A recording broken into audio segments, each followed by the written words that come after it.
I froze in the doorway. The key was still in my hand, but I couldn't move. Because there, on her hands and knees in the grand foyer of my late mother's Victorian mansion, was my niece Emma. She was scrubbing the marble floor, her auburn hair falling across her face, wearing a gray uniform dress that looked 2 sizes too big. And on the back, in faded letters, it read, Bradford Estate Staff. My brother Michael's voice cut through from the dining room. Emma, I told you to have this floor spotless before lunch. We have guests coming. She didn't look up, just kept scrubbing, her thin shoulders hunched forward. I noticed her hands were raw and red. I hadn't seen Emma in 5 years, not since I'd left for Singapore to manage the Asian expansion of my company. My mother had passed away 3 years ago, and I'd flown back for the funeral, but Emma had been away at college, according to Michael. I'd sent her cards, money for tuition, gifts for birthdays. She'd never responded, but Michael said she was just busy with her studies. Now I understood why. Emma, I said quietly. Her head snapped up. Those green eyes, so much like her mother's, went wide with shock. The scrub brush fell from her hand and clattered across the wet floor. Uncle Thomas, her voice cracked, you're not supposed to be here until tomorrow. Changed my flight. I stepped inside and closed the door behind me. Stand up, sweetheart. She scrambled to her feet, wiping her wet hands on her uniform. That's when I saw the bruises on her wrists. Old ones faded to yellow, and newer ones dark purple. What's going on here? I kept my voice level, but my hands were shaking. Thomas! Michael appeared in the doorway, his face splitting into a wide smile that didn't reach his eyes. Brother, what a surprise. We weren't expecting you until tomorrow. Clearly, I looked from him to Emma, who'd gone pale. Why is my niece dressed like a servant in her own home? Michael's smile tightened. Her home? Thomas, I think there's been some confusion. Mother left the house to me. Emma has been. Well, we've been kind enough to let her stay here while she figures out her future. Let her stay? I pulled out my phone and opened the photos I'd taken of Mother's will before I left 5 years ago. I'd always been the careful one. According to this, Mother left the house in trust for Emma. You were named as trustee until she turned 21. Emma's 22 now, Michael. The smile vanished from his face. There were circumstances. Emma signed papers. What papers? Uncle Thomas, please. Emma's voice was barely a whisper. Don't. It's fine. I'm fine. But she wasn't fine. She was shaking, and there were dark circles under her eyes, and she looked like she hadn't had a decent meal in months. Emma, go upstairs and pack a bag, I said. You're coming with me. She's not going anywhere. Jennifer appeared behind Michael, her arms crossed. My sister-in-law had always been cold, but now there was something cruel in her eyes. We have a legal arrangement. Emma works for her room and board. She signed a contract. A contract. I laughed, but there was no humor in it. She was 17 when Mother died. Any contract signed before she was 18 would be void, and any signed after would be under duress if you were her legal guardians. Michael's face reddened. You don't know what you're talking about. Emma was difficult, ungrateful. We took her in when Emily died, gave her a home. My sister Emily died when Emma was 12. I cut him off. Mother took Emma in. You barely visited. And now I find Emma scrubbing floors in her own house, wearing a servant's uniform, with bruises on her wrists. We're going to have a very serious conversation about this, Michael. But first, Emma is leaving with me. If she leaves, she gets nothing. Jennifer's voice was sharp. No house, no inheritance, nothing. We'll make sure of that. Emma made a small, defeated sound.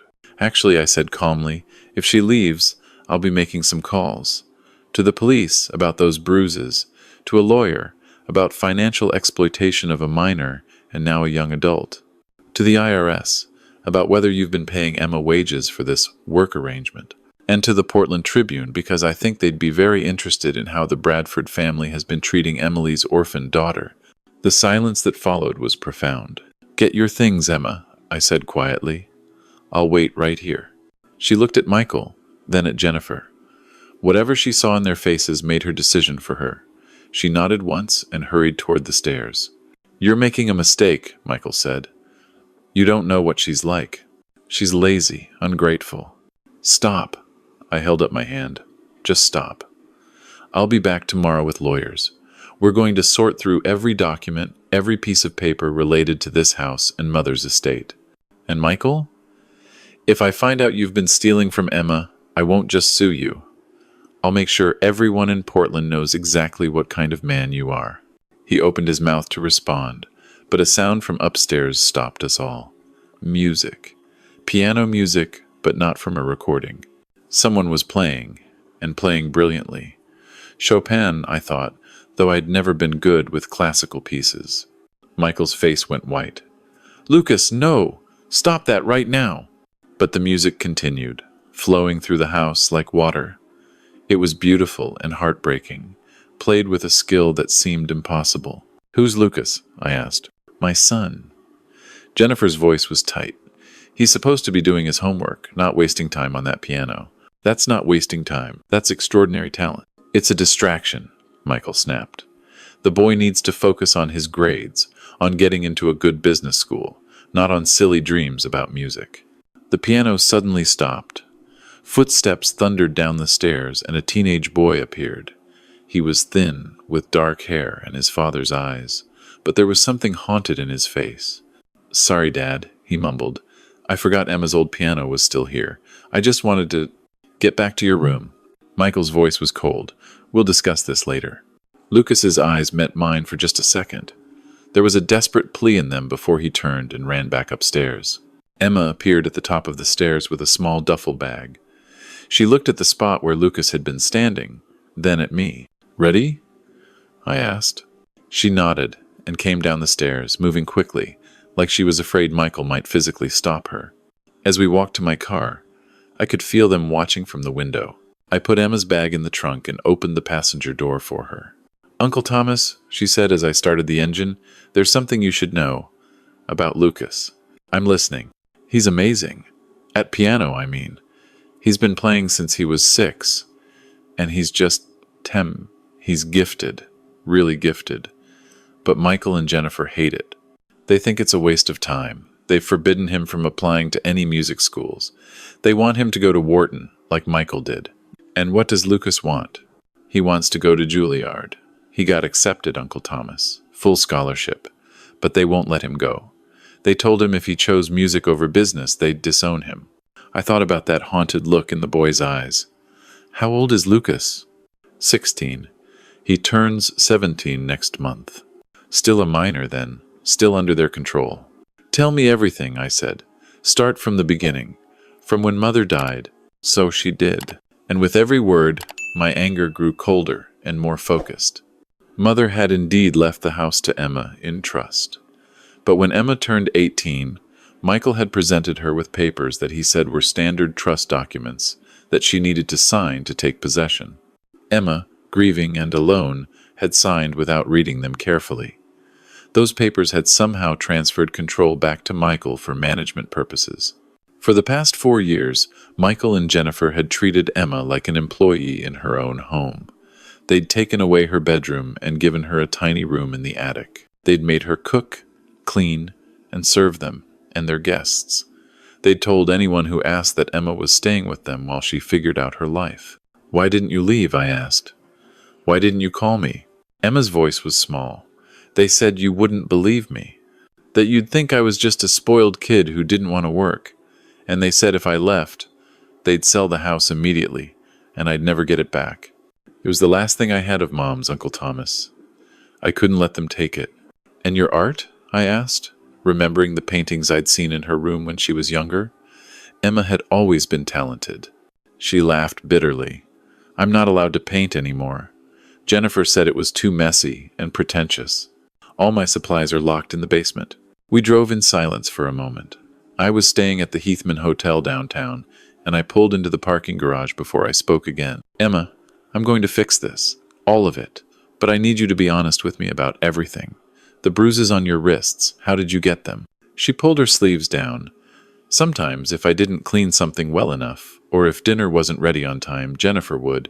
She'd grab me, drag me to show me what I'd done wrong. Michael never hit me, but he never stopped her either." My hands tightened on the steering wheel. "We're going to document everything. Photos, written statements, dates if you remember them, and then we're going to take all of it to a lawyer. I got Emma checked into her own room at the hotel, ordered room service for both of us, and spent the evening listening to her story in more detail. She had documents too, hidden in the lining of her duffel bag, photos of the bruises from over the years, copies of the papers Michael had made her sign, text messages from Jennifer with cruel instructions and demands. The next morning, I called my lawyer. Robert Chen was the best in Portland, and he agreed to see us immediately. After reviewing everything, Robert leaned back in his chair. This is textbook financial exploitation and emotional abuse. The papers Michael had her sign likely won't hold up in court, especially given her age and circumstances when she signed them. But litigation could take years. What's the alternative? I asked. We can threaten to go public, file a police report about the physical abuse, contact the Bar Association about Michael's conduct. He's still a member, even though he doesn't practice anymore. And we can freeze the house under an emergency court order while we sort this out. Do it, I said. All of it. There's one more thing, Emma said quietly. Lucas. Is there any way to help him? Robert considered. If he's being denied a legitimate opportunity for education and a full scholarship to Juilliard, certainly qualifies, there might be grounds for emancipation. But he'd have to petition for it himself. He won't, Emma said. He's too afraid of them. I thought about the desperate look in Lucas's eyes. Maybe he just needs someone to show him there's another way. That afternoon, I went back to the mansion. Michael opened the door, and his face was hard. Robert Chen will be filing papers tomorrow morning, I said without preamble. Emergency custody transfer for the house. Investigation into your financial management of the trust, and a police report about the physical abuse. You have 24 hours to vacate Emma's property. You can't do this. I already am. But I'm here about something else. Your son. His expression shifted to surprise. Lucas? What about him? I understand he got into Juilliard. That's none of your business. It is if you're destroying that boy's future out of your own ego. I've looked into it, Michael. Lucas isn't just good. He's exceptional. There are videos of him playing at local competitions. I found them online. The ones you probably don't know exist. He could have a real career in music. He needs a real career in business. Something stable, something respectable. Like yours? I couldn't keep the contempt from my voice. You haven't worked in 3 years, Michael. You've been living off mother's money and Emma's inheritance. That's not a career. That's parasitism. His face flushed red. Get out. Gladly. But think about this. Lucas is 16. In 2 years, he'll be 18, and he'll make his own choices. If you force him into business school, if you kill his dream because of your own insecurities, he will never forgive you. I've seen it before. You'll lose your son long before he turns 18. You don't have children. You don't understand. No, I don't have children. But I had a sister who was forced to give up her dreams because mother thought they weren't practical. Emily spent her whole life wondering what might have been if she'd pursued her art. Is that what you want for Lucas? Something flickered across his face. Doubt, maybe? Or guilt? Just think about it, I said, and turned to leave. Wait. Michael's voice stopped me. You really think he's that good? I think he could be one of the greats. But only if you let him. Over the next week, things moved quickly. Robert filed all the papers as promised. The court granted an emergency order giving Emma temporary control of the house. Michael and Jennifer were given 72 hours to vacate. But I also did something else. I contacted Juilliard directly and explained the situation. They confirmed Lucas's acceptance and scholarship was still valid if he chose to attend that fall. Then I arranged something special. I rented out a small gallery in the Pearl District for an evening. It was normally used for art exhibitions, but I convinced the owner to let us use it for a different purpose. Then I went to the mansion one last time. Michael and Jennifer were packing, their faces tight with anger, but I wasn't there for them. Lucas, I called up the stairs. Can you come down for a minute? He appeared, wary. What do you want? I need your help with something. Emma's been through a lot, and I think she needs something to remind her that good things can still happen. I was thinking about organizing a small event at a gallery. Nothing big, just friends and family. Maybe some music to make it nice. Would you be willing to play? His eyes widened. You want me to perform? Only if you want to. I know your parents have rules about. I'll do it. The words came out fast, almost desperate. When? Friday night, 7 o'clock. Pearl District Gallery on Northwest 13th. Michael appeared in the hallway. Lucas is busy on Friday. Actually, I'm not, Lucas said, and there was something new in his voice. Defiance. I'll be there. I spent the rest of the week working with Emma. We broke the locks on the basement door and found all her art supplies, plus dozens of canvases she'd painted over the years and hidden away.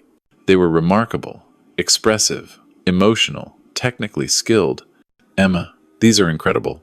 Why didn't you show anyone? She shrugged. Jennifer said they were childish, that I was wasting my time when I should be learning useful skills. Do you still want to paint? For the first time since I'd found her, I saw something spark in her eyes, more than anything. Then paint something for Friday. Whatever you want. She looked at me with confusion. Friday? Trust me, I'd also been making other calls. To Mother's old friends, to Emma's former teachers, to people in Portland's art community.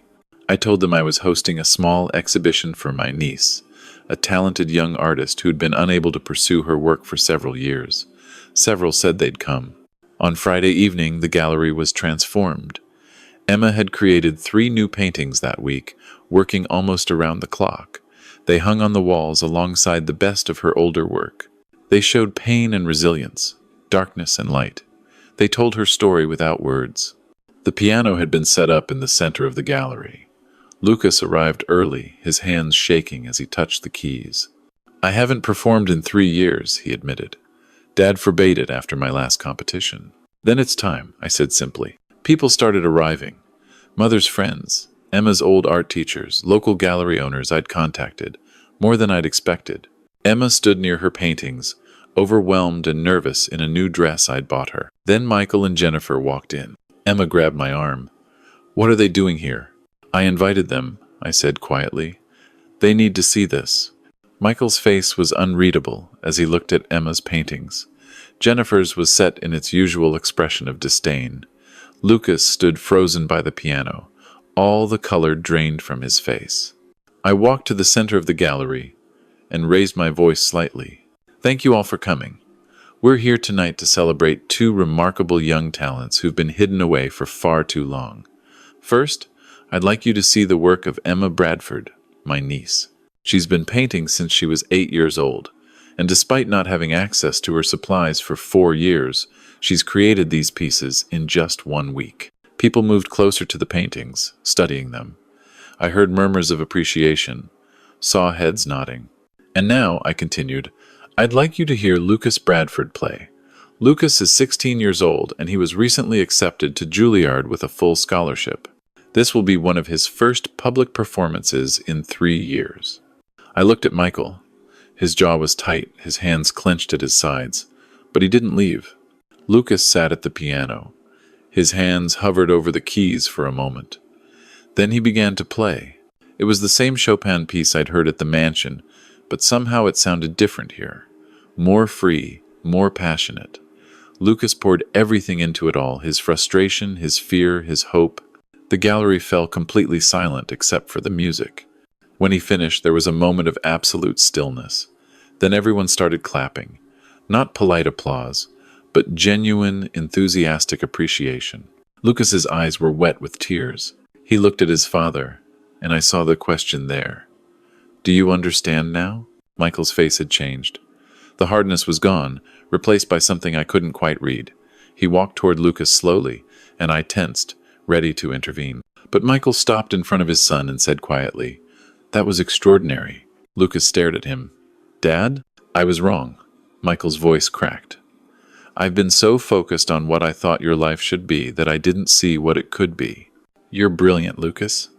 I'm sorry it took me so long to understand that. Jennifer made a disgusted sound and walked out. But Michael stayed. A woman approached Emma, introducing herself as the director of a local arts program. These are remarkable, she said, gesturing at the paintings.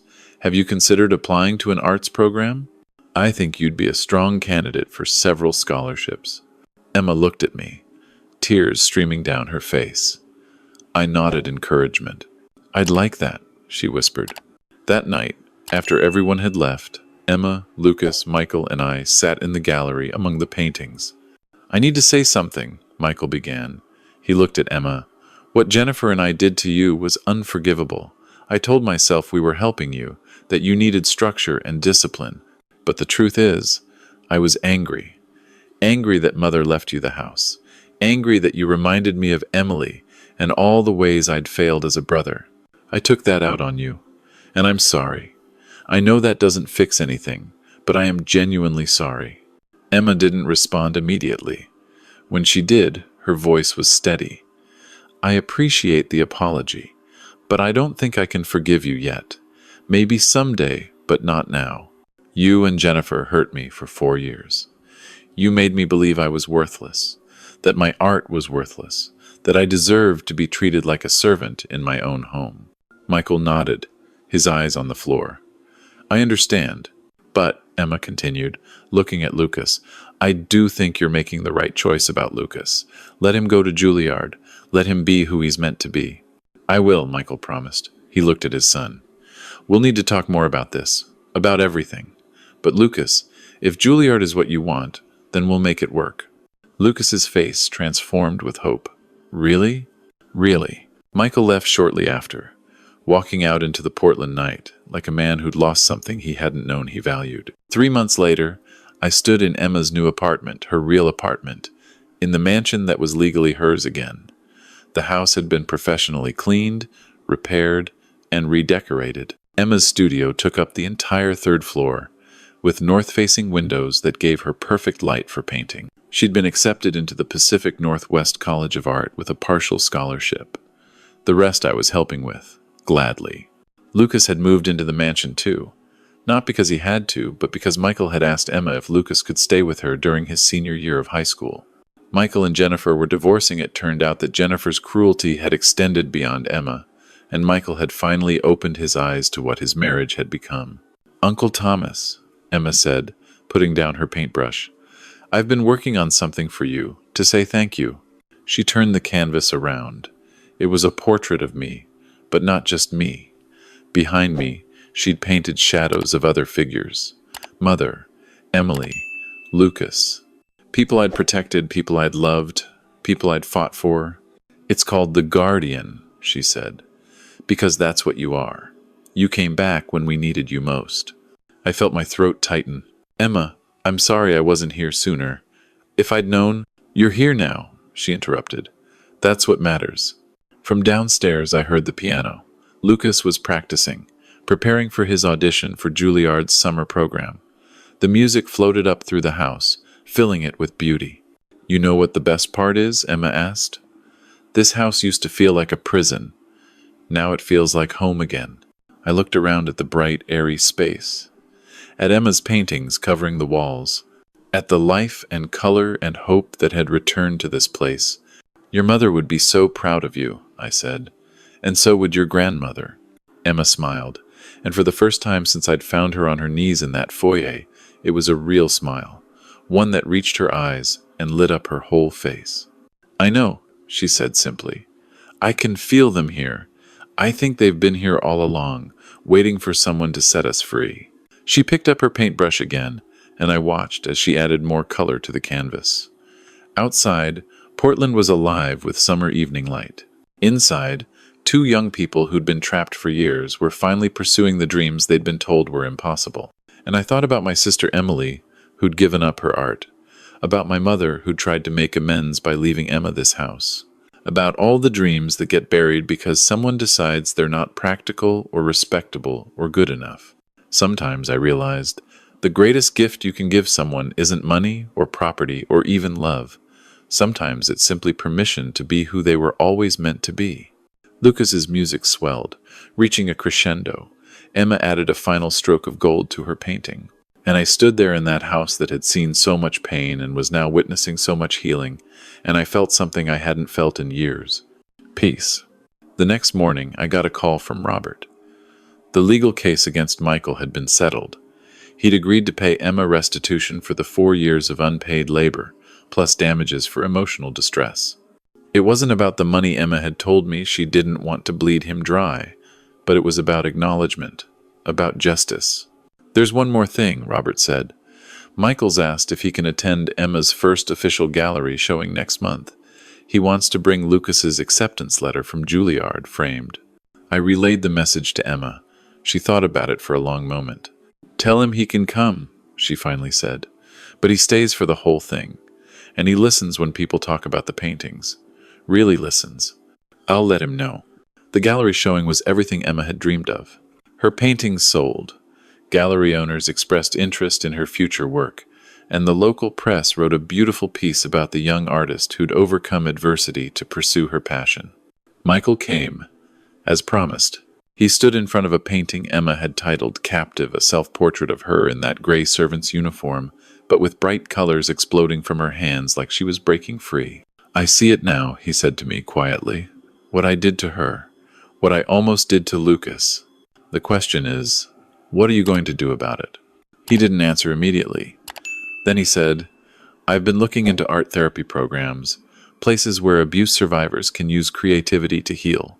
I thought maybe I could volunteer, help fund some programs, try to make up for what I did, even if it's just a little bit.